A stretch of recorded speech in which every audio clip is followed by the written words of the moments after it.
This is Out Loud and Laughing.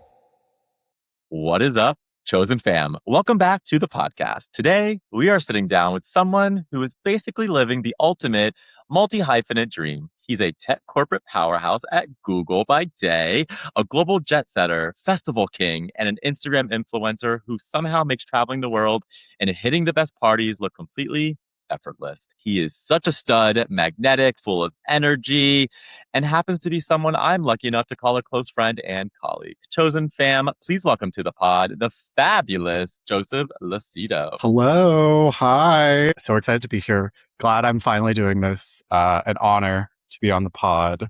And yes, Brian and I go way back. So this is so fitting. I'm so excited to have you on the pod. Now, we don't go incredibly way back. You and I met a year, maybe 2 years ago in New York when we were at the Outright International Gala. But personally, since the day I met you, I was hyped to get you on the pod. And for anybody who's listening or watching and are meeting you for the first time today, they can see how amazing of a life you've curated via your IG. But today we want to give them the real feel of who you are. So let's start with the basics, Joe. Give us a little bit about yourself, what life looks like in your world right now. Where are you calling us from? That's what I've always wanted to say to somebody, Brian. Where are you calling us from? That's a great question. I do feel like a lot of calls I'm on, the first question I get is, where are you today? Yeah. So I am in New York, which I am so happy to be. Shocker. I'm in my apartment, which is great since I pay all this rent. I'm so happy to actually be in it for once. I do leave next week for a trip, but it is great to be back right now. My name is Joseph Lucido. I work for Google full time. I've been with Google for almost 8 years, which is really crazy. It's literally the second company I've ever worked for out of college.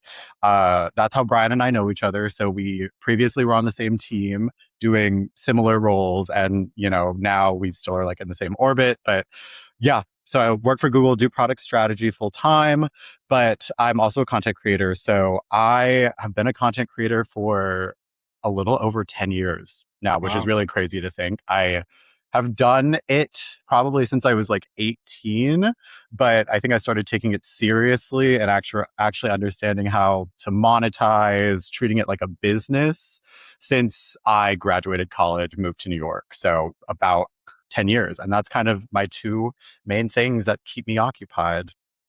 I mean, you say that, but I work with you at Google, and so I know how hard you work and how many balls you have in the air for Google alone, but also like giving yourself credit on the IG. Like, you have a really good following. You are showing off your life. You're very authentic. But John and I, who just balance it all, like, how do you find that balance? How do you do both? Because there's only so much time in the day. Yeah, it's definitely been a journey.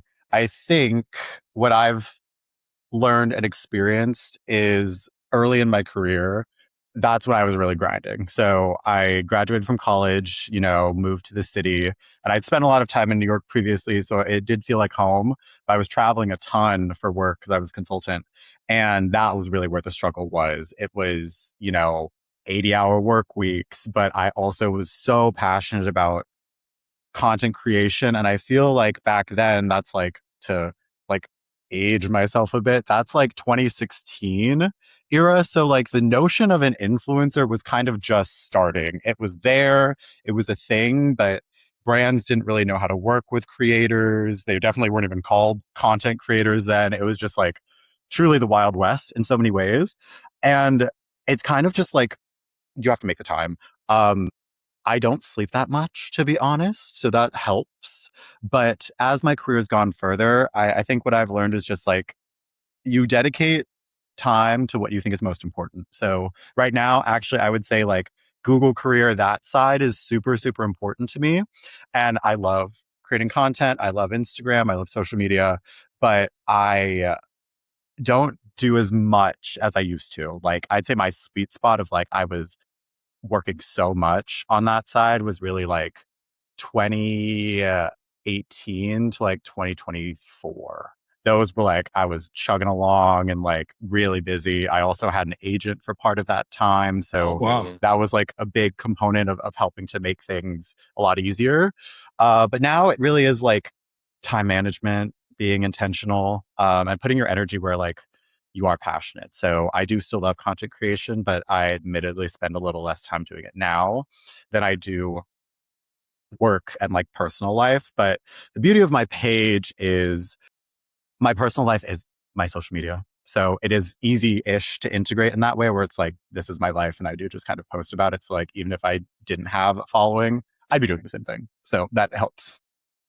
Now, I follow you on social media, just, outside of our knowing one another, but it's sort of true, like the way that you just said it, because I'm sitting here wondering, what don't you put on social media, right? It could be such a weird place for people who are trying to curate perfection or oversharing for whatever reasons that they're trying to fulfill within themselves. How how are you navigating currently this part of it, in terms of putting so much of your life online while keeping boundaries? Joseph, do you have any boundaries?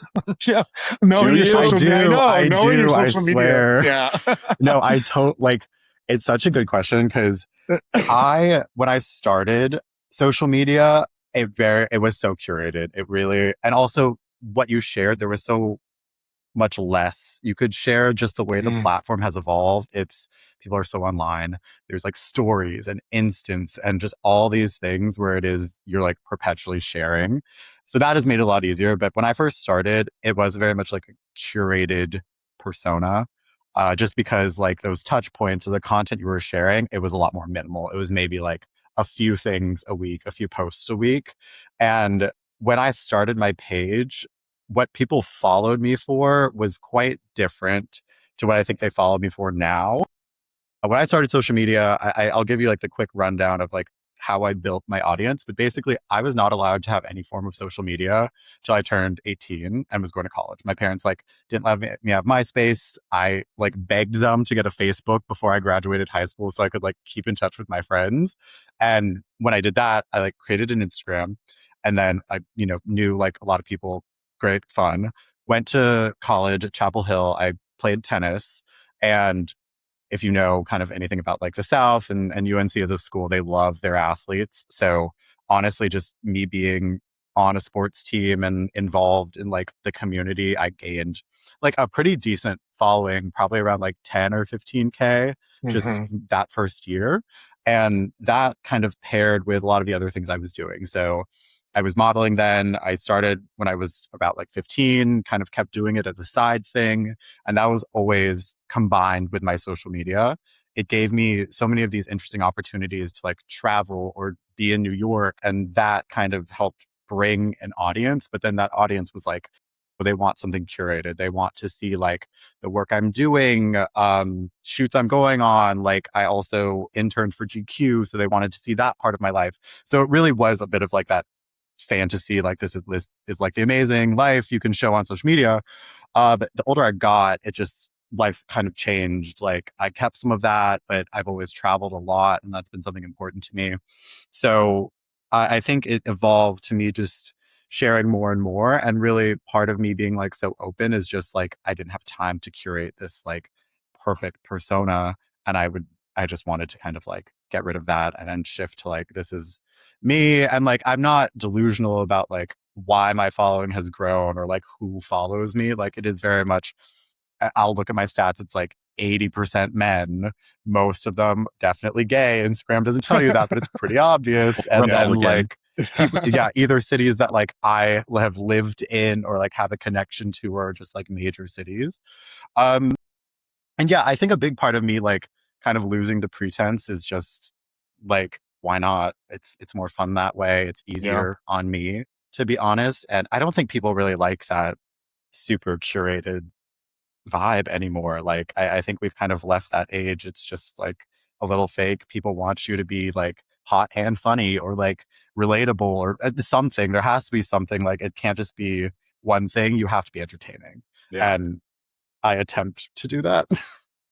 Well, entertaining you are. So Yeah. I am a close friend of yours. So I also know how much international travel that you do. Yes. Girl loves to get Yes. on an airplane I and Yeah, she go do. does. anywhere, even if it's for 24 hours.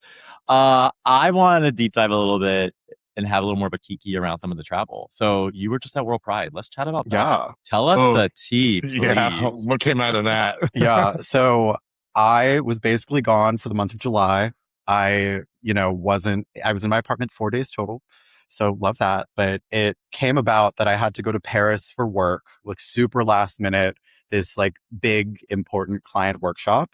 And I had already had Berlin Pride and World Pride travel plans with my friends, but there was basically going to be like a 4-day window between this Paris work trip and these, gay summer travel plans. I was like, it makes no sense to fly home, get jet lagged, then fly back, just get jet lagged again. So I just stayed. I went on this amazing little trip to Malta with one of my friends in Europe, and it was so wonderful.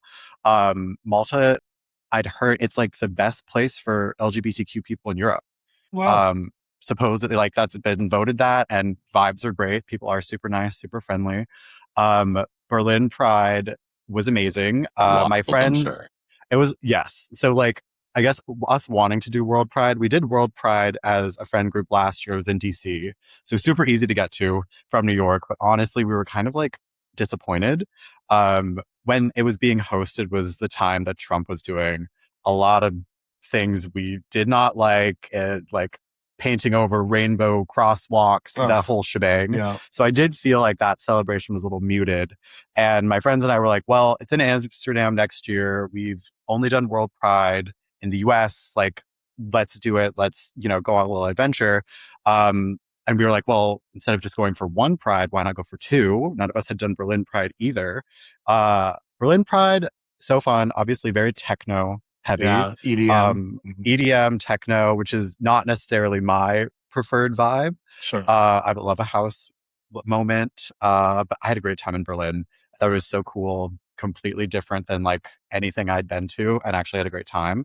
But World Pride was magical. Just like Amsterdam is an incredible city. It's beautiful. It's so gay friendly. And the highlight was Madonna being announced to perform like week of, and then bringing out my personal diva, Kylie Minogue, Right. was just like life changing. So huge highlight. I would say World Pride. That World Pride is probably the best Pride I've ever been to. So it was amazing. And I do love an international trip. What was the vibe like at World Pride, being in a city that is like renowned for being so open and accepting already? Like, did it just feel like no rules? Did it feel like what was the vibe? Can you just sum it up for us a bit? Yeah, it's so different. So I compare it to New York Pride, which is, the one I've been to the most. And that it just feels like the gays and the people are kind of separated. Like there's not really kind of moments where we intermingle, at least from my experience. Most queer people, or a lot of like at least the gays specifically, don't really go to like the parade in New York. It's kind of not really a thing. Whereas, but in Berlin and in Amsterdam, the whole city like descends on the parade, and it truly feels like a collective celebration of joy. And allies feel like allies, and they're truly there to like celebrate and uplift the gay community. But I don't think we get that really in the US often. I think it's pretty like the gays will hang with the gays, and then like there are allies and they like will maybe go to some events, but it doesn't feel as together. So that was really the biggest for me. Didn't necessarily feel like there were no rules. It just felt like the whole city was in on the celebration, and it was so amazing to see. I want to get into the real tea though, Joseph. Berlin. Yes, like sure. 2 a.m. parties and probably like dungeon-like party, like a lot of nudity. Because I've heard, Fair. Berlin. I haven't been out in Berlin like that, and like it can get. Brian, when I hear Berlin, I think the whole place is like the Eagle. You know what I mean? Like I really do. 100%. It's like the Eagle on steroids. Oh my God, of course. Like, so I would say the parties we went to kind of ran the spectrum of, there were like just naked parties where, check your clothes at the door, naked the whole time. Trapped in the water. To like Berghain. We went to Berghain, and that's obviously like a little more commingling of like straight people, queer people, but it really was wild. Two parties that I would highlight were Berghain. I waited an hour 45 in line. Wow. which you have to. You just like, it's unavoidable. But I brought my Kindle. So I'm literally in the Berghain line reading on my Kindle, just like, do. That's good. And then like when you're, Oh my God. like 50 feet from the entrance, you put everything away. You have to be silent. You cannot speak to anyone or they'll just like immediately turn you away at the door. Why? And like Berghain is great. I think like everyone should try to go, but I didn't love it. Like I'd been once before and I was just like, it feels like people are here. One, they're zombies because they've been there for 48 hours and haven't left. Two, it's just like, I don't know, kind of performative. So it's amazing. It is such a cool space. Sound system's amazing. But I had the best time at Kit Kat. Oh. Kit Kat Club, which is obviously like also world famous, had 2 amazing parties. And I think you can get anything you want there. Like one of the nights, it was very BDSM focused and like, that's not my thing, but doesn't matter. You can still have a great time. And the other night was like basically all gay and very just like magical, amazing music. The space is really cool. There's like a pool and just like, it looks like a circus in the best way. So yeah, amazing. I like would go to Berlin Pride again for sure. This whole conversation, you guys, is giving me Bill Hader, Stefan SNL vibes. Like when he talks about the nightclubs on the Weekend Update. Do you know what I'm talking about? And then this club. Listen, Brian and I were actually in Spain this summer for Barcelona, and it was during Barcelona Pride. It was a lot of fun. I wouldn't like go out of my way for it again. Mm-hmm. Barcelona, you got a little bit of work to do, but it was also the World Cup. So, hey, they had that. They were busy. They were busy. There's a lot going on. A lot of other things going on. Fair. Very much. Very much.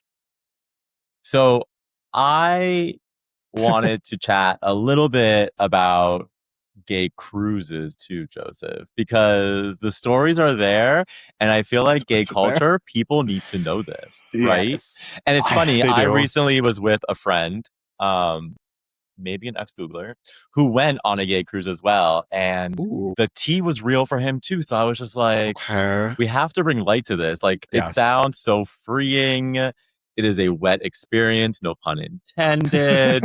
Apparently, it's like a real life grinder door where you put pictures on your door. My God, yes. Let's do it. Let's do it. This is the investigative journalism we need.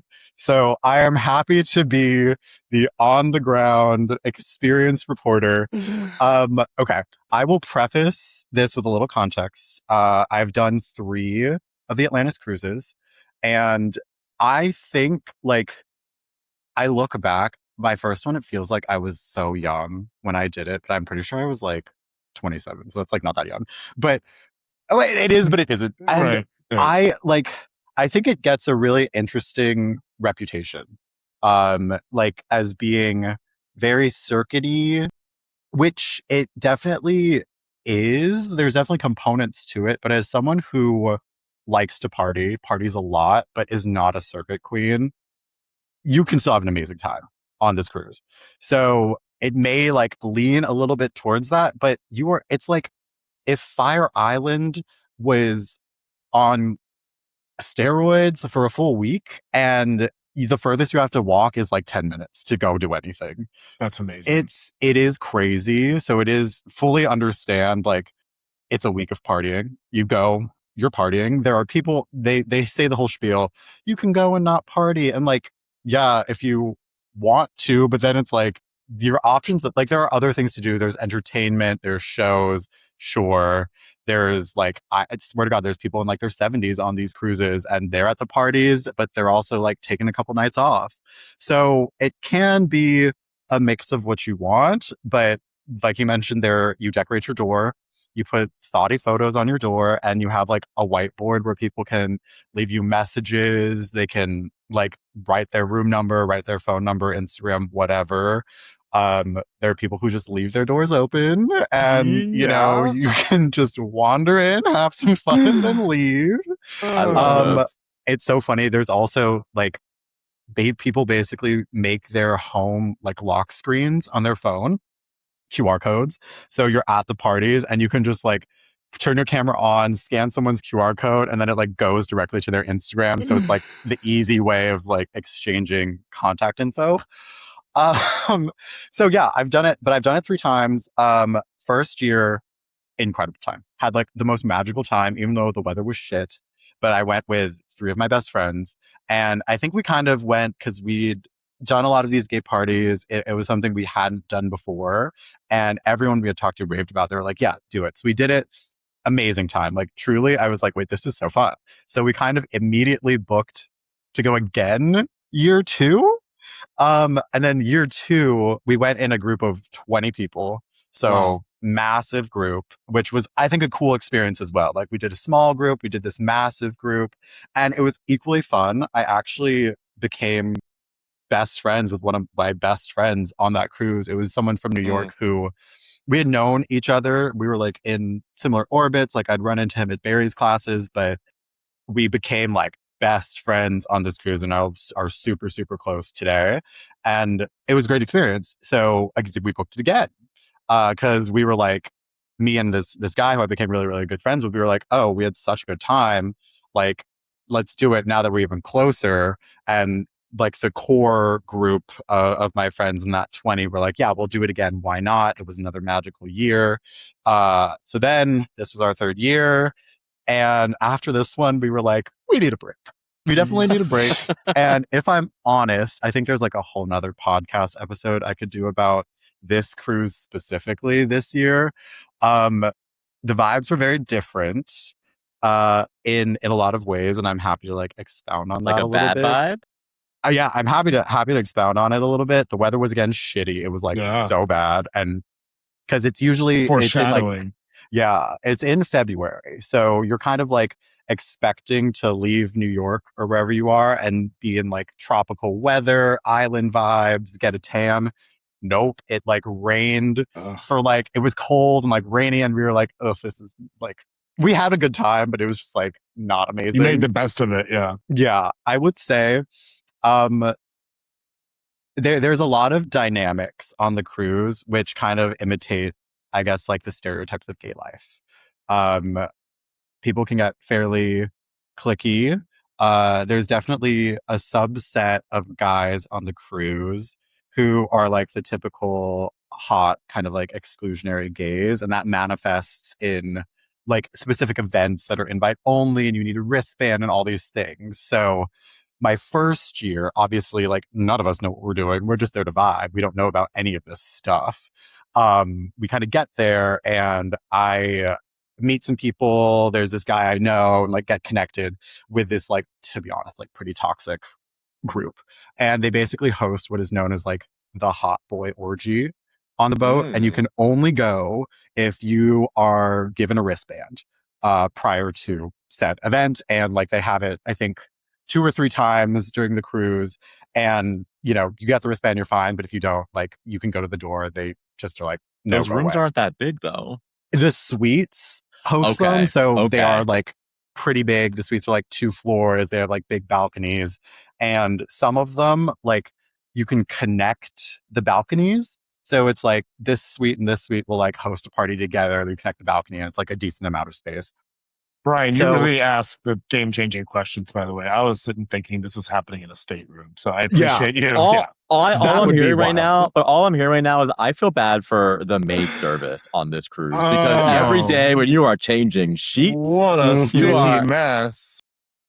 I could not even imagine No. those poor. That is why at least the gays on this cruise do tip the staff very, very well. They better. And one of the funny things or not interesting things is like to work this cruise, like people actually volunteer. Like the staff volunteer because they want to work this because the gays are so nice and they tip so well. So like, yes, we're doing some crazy stuff, but the staff like us and we're really nice. So I think that's important. Don't mind the maids walking around in rainbow hazmat suits every morning, just cleaning up the mess from the night before, you know. But it's also like you're just walking around this cruise. People are like practically naked. They're doing wild things on the dance floor. The staff just sees all of this and they just kind of go about as if what are you gonna do? Nothing's happening. Like, you know, it's just another they day. have to be okay with it. Joseph, there was a story about someone who had a goal for the cruise. My God.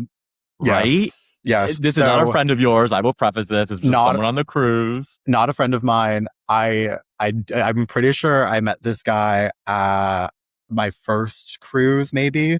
His goal was to get like 120 loads over the course of the Not of week. laundry. over the course of the week. And rules like no repeats. Rules. How do you I think that was- remember? right. But I think that was one of the main rules. But yeah, like 120 in a week, which if you do the math, You don't leave your room. you're not leaving your room. It's a busy week. Busy week, booked and busy. Yeah. Another funny story about the cruise is they had a sushi party, which is not what you would think it is. So basically, they literally posted this like omakase menu where a dude was like a different course on the omakase, and he would more or less do like a different sexual thing, like coordinated to what his thing on the omakase was. Yeah, so you could go to one of the suites for this omakase and take part if you were so inclined. I did not. This is like, because it terrified me. This is like gay Burning Man on water. Kind of. Yeah. Honestly. I'm here for this. Yeah, but at least you have showers. That's true. That sound you made. Okay, Joseph, it is time. We could talk about cruising all day long, I but we're going to dig deeper into you to learn more about you in our silly game, This or That. We're going to call it the High Fashion Model Who Works at Google edition. Yes. Okay, I'm going to go first. Love it. First is, do you prefer a European summer or a tropical island getaway? Tropical island. Yes. Where? I'm an island boy. You are? Well, I mean, you could do Greece and then you kind of get like a little bit of both. But I love Hawaii. I really, really love Hawaii. So that is a special place for me. Never been, guys. I need to get there. Joseph, are you a front row at the main stage or VIP lounge and chill kind of guy? Front row at the main stage. Main event. A great example is like Coachella last year. I got VIP tickets through work, which was amazing, but none of my friends had VIP, and like I would much rather be like in the action, getting the vibes from the crowd than just like VIP. It's like stuffy, and people are all like, no offense, kind of posers there. Probably a lot of influencers who are like not that fun, if I'm honest. So I would much rather be there jumping around with like friends and strangers and just like vibing. This happened in Vegas when I was with you and Charlie. She was Front there. row. I'm like, I am good in my seat in the back, and Joseph darted to the very, very front. That's so funny. Okay, free Charlie concert. Come on, gotta be front row. I love a good seat though. Okay, this one always gets a visceral reaction. Do you prefer a shower or a bath? Shower. See, people just answer this one so Who quickly. said bath? Baths are nice, but like I love a bath, not daily. No, not daily. No, but I love a vibe. Team shower for sure. Yeah, it's shower all the way. Okay, you answered that one really quickly. I wonder how this one's going to go. Scruff or no scruff? I would say like scruff like mine is good. If it's like around that, like I'd say like 1 to 2 to 3 day stubble, great. Any longer like verging on beard territory is just not really my thing. But yeah, I'm not opposed to either. Like if you're clean shaven, love, but a little bit of scruff also totally fine. But the beard territory is just kind of not my thing. Too Brooklyn for you. I was going to say too Duck Dynasty, but sure, Brooklyn. Okay, I actually don't know this about you. Window seat or aisle seat? Oh, good question. Window seat. Oh, okay. Yeah. I'm aisle. Love a window seat. Just because I am a really good sleeper on planes. I will truly fall asleep before we take off, and I want to be uninterrupted. Like if someone's got to get up, I'm not waking up. So definitely window. Can I ask you a follow-up on this one? This doesn't count as my... Okay. When you sleep by the window, do you lower the shade or do you leave it up? It depends. So I sleep with a sleep mask. So honestly, it does not matter if the window's open or closed. For me, the world is completely black either way. Sure. So it doesn't matter. I will probably close it most of the time though, but it also depends like what time the flight is. I think it should be closed, so thank you. It's like, come on, y'all. It is so bright in the airplane. It does get really, really bright. But then I'm like, sometimes if it's a daytime flight and I'm like, if I'm working, the shade's up for sure. Okay.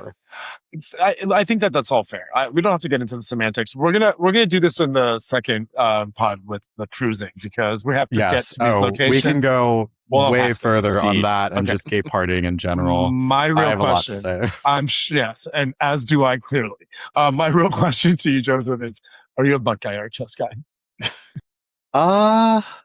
Probably chest guy. Okay, but mostly an abs guy. Yeah, I know that about you. Mm-hmm. That's true. He's not lying. He works on his own 8-pack too, guys. Check out his Insta. Okay. Speaking of working on a 6-pack and being sporty, you're playing your baseball game. Are we pitching in the game or catching in the game? We're completely 100% verse. We are playing all the sides. 100%. But my personal opinion is everyone should be verse. Yep. It is so much more fun. But if that's not for you, fine. But yeah, 100% verse. Agreed. Plays the field. John's always shortstop. Don't ask. Yeah, there's a little bit of a side situation going on over here, but it's all good. It's all I respect that. Totally. Thank you. Not all anatomies are the same, Brian. What are you gonna say? Are you gonna try to defend my asshole? Okay, good. Thank you. Joseph, would you prefer a spontaneous weekend trip or a heavily planned itinerary? I don't know. Well, that's I do lean more towards planner, or at least like planned event. I do a ton of nonsense, spontaneous stuff. Like on this Euro trip, after Berlin Pride, my friends stayed in Berlin. And I was like, I'm going to Sofia, Bulgaria for 3 days. I'll see you in Amsterdam. So like, I will do both. Sure. But my preference is because I think this kind of is carryover from my work. I am very organized and I like things to be quite like together, done, and kind of locked ahead of time. So default planner, but I've been known to do a lot of random shit in my life. So that is fair. I think I know the answer to this one, but I'm going to ask it anyways. Are you a night owl party animal or an early bird sightseer? You definitely know that I am a night owl. I am not a morning person at all. He's not. I don't like it. I never have been. I tried to become a morning person when I graduated college and did consulting. It failed miserably.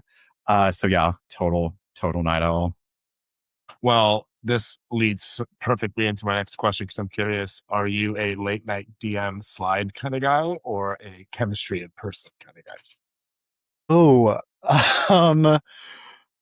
it depends. It definitely depends. I feel like logistically the in-person can be tricky sometimes, especially since I find myself going out in Brooklyn a lot these days if I'm here.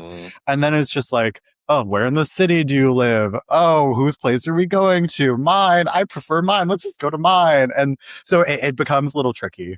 But ideally, I'm an in-person guy, but slide into those DMs. I'll slide into yours if I'm interested. So again, you're verse. You'll do it both ways. Okay. Yeah.